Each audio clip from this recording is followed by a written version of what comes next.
श्री चंद्रशेखर आजाद। धन्यवाद सभापति जी। आज हम संविधान की गौरवशाली यात्रा पे जो 75 साल की बात कर रहे हैं,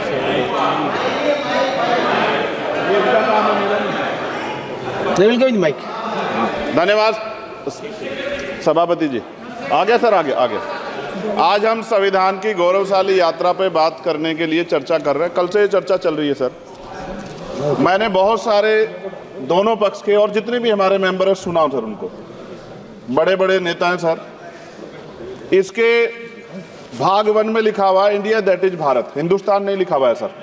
लेकिन सारे नेता संविधान पे चर्चा कर रहे हैं, लेकिन हिंदुस्तान ही कहेंगे, भारत कहने की हिम्मत नहीं जुटा पा रहे हैं। ये बड़ा सवाल है सर कि क्या संविधान के हिसाब से बात रखी जा रही है।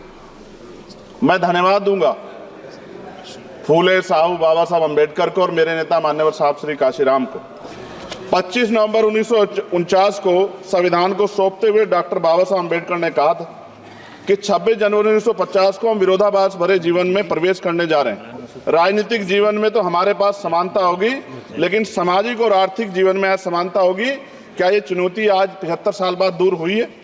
भारत ने 26 जनवरी 1950 को संविधान लागू होने के साथ खुद को एक संप्रभु लोकतांत्रिक और गणतांत्रिक राज्य होने का ऐलान किया।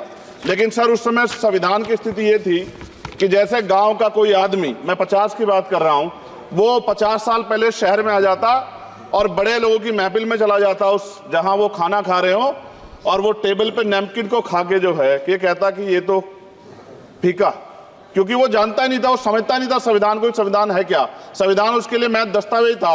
ये जिम्मेदारी थी राजनीतिक दलों पे कि वो संविधान को व्यवहार में लेके आते। और इसके इतने सारे आर्टिकल हैं, अगर इनको व्यवहार में लाया जाता तो मुझे लगता कि आज देश बहुत बदल गया होता। बाबा साहब ने कहा था कि लोकतंत्र भारतीय भूमि का केवल ऊपरी पोशाक है। उनके अनुसार यहाँ की संस्कृति अनिवार्य तौर पर लोकतांत्रिक है। भारत जैसे गरीब और गैर बराबरी वाले देश में संविधान के जरिए छुआछूत खत्म करना, वंचितों के लिए सकारात्मक उपाय करना, सभी वयस्कों के लिए मतदान का अधिकार देना और सबके लिए सम्मान अधिकार तय करना, ये बहुत बड़ी उपलब्धि थी सर। ये संविधान है कि आप वहां बैठे हैं और मैं यहाँ खड़ा होकर अपनी बात रख रहा हूं, और इस देश में आदिवासी महिला के तौर पे जो है राष्ट्रपति बनी है, और प्राइम मिनिस्टर तो नहीं बना, लेकिन शेड्यूल कास्ट के बड़े नेताओं को भी जो है राष्ट्रपति बनने का मौका मिला। इस संविधान की देन, अगर वोट हम पे नहीं होता तो शायद अमीर और जो राजा महाराजा खुद को मानते हैं हमारी गलियों तक नहीं आ पाते, हमारे हाल नहीं जान पाते। आजादी का मतलब सर सिर्फ अधिकार पाना भर नहीं है, इसके लिए हमारे संविधान में सरकार और नागरिकों के अधिकारों के साथ साथ उनके कर्तव्यों का विस्तार से उल्लेख किया गया है। बाबा साहब ने संविधान सभा में दिए गए भाषण में कहा था कि स्वतंत्रता आनंद का विषय है, पर अब हमें अपनी जिम्मेदारियों पर भी ध्यान देना होगा।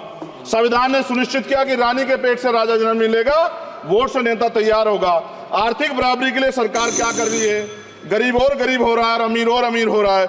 सुबह उठते कहीं बम की धमकी मिलती, कहीं दंगे की। ये अमृत काल है सर, यह धमकी काल है। कितना बढ़ रहा है आर्टिकल 15 सर। भारत में आज भी घोड़ी चढ़ने बैठने होती है। प्लीज सर, क्या दलितों को यहाँ भी बोलने का नहीं सर? अगर सबको 4 मिनट दे दो, मुझे दे दो। ये भेदभाव नहीं चलेगा दलितों के साथ। Time is 4 minute, don't waste. भाई सर, आप चेक करो, अगर सबको 4 मिनट दिए तो आप मना करो, मैं बंद कर देता हूँ उसको। क्या दलितों को सबसे आखिरी में नंबर मिलेगा और बोलने का मौका मिलेगा? क्या मजाक कर रहे हैं सर आप? नो, ये all independent people are having only 4 minutes. You take sir, independent में अपनी पार्टी का मेंबर हूँ सर, और जीत के आया हूँ सर, किसी की दया बनी आया। Take 1 minute and finish. Sir कल भी बोले तो एक दलीय पार्टी के लोग, आप मौका दो सर। मूछे रखने पर हत्या होती है, महिलाओं पे, छोटे मासूम बच्चों पर रेप हिंसा होती है। एनसीआरबी का डाटा देकर डर लगेगा। यही 1 किलोमीटर में संविधान को जला गया, और महाराष्ट्र के परभनी में अभी भी संविधान को नष्ट किया गया, उसकी कॉपी को।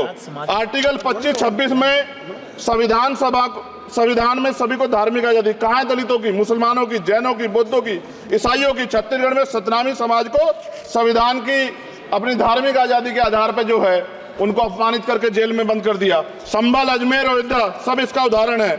ये सरकार आलोचना डरती है। कितने लोग जेल में बंद है? मिरान हैदर, खालिद सैफी, उमर खालिद खान, सिपा खान, गुलफ्ता फातिमा और आजम खान साहब राजनीतिक विरोध में बंद है। सरकार यहाँ बैठी है, सरकार सामाजिक न्याय की बात करती है। बताए कितने दलित मुख्यमंत्री बना रखे हैं आपने? 13 ज्यादा सरकार स्टेट में सरकार है। कितनी महिला मुख्यमंत्री है? आपकी सरकार ने सुप्रीम कोर्ट के आदेश के बाद रिजर्वेशन प्रमोशन में जारी नहीं किया, और ओबीसी को पॉलिटिकल रिजर्वेशन आप देंगे नहीं देंगे, आप बताने का काम करें।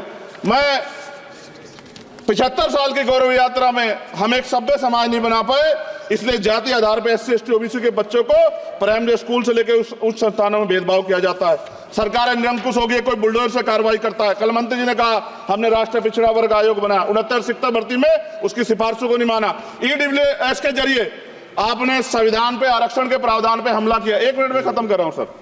संविधान सर, न्यायपालिका में आर्टिकल 124 ये कहता है सर, ये अधिकार जो है, Sundar sir ji please conclude sir 1 minute में प्लीज संविधान में न्यायाधीशों की नियुक्ति का अधिकार राष्ट्रपति के द्वारा होना चाहिए, अभी तक नहीं हो रही है। All India judicial service commission कब बनेगा? क्या चंद परिवार ही सर जज बन सकते हैं? और आज हम सर, मैं सरकार से सवाल पूछना चाहता हूं सर, सेवाओं में SC ST OBC वर्ग का कितना प्रतिनिधित्व है? भारत सरकार के मंत्रालयों के अधीन PSU में, बैंकों, बीमा कंपनियों में और स्वच्छता संस्थानों में आउटसोर्स तथा कॉन्ट्रैक्ट पर वर्तमान कार्यरत कर्मचारी कुल कितनी संख्या है? आउटसोर्स और कॉन्ट्रैक्ट में कार्यबल SC ST OBC कितना प्रतिशत है? निजी क्षेत्रों में कार्यरत कर्मचारी, उनके SC ST OBC की वर्ग लाभ। सर खत्म कर, लास्ट पॉइंट सर।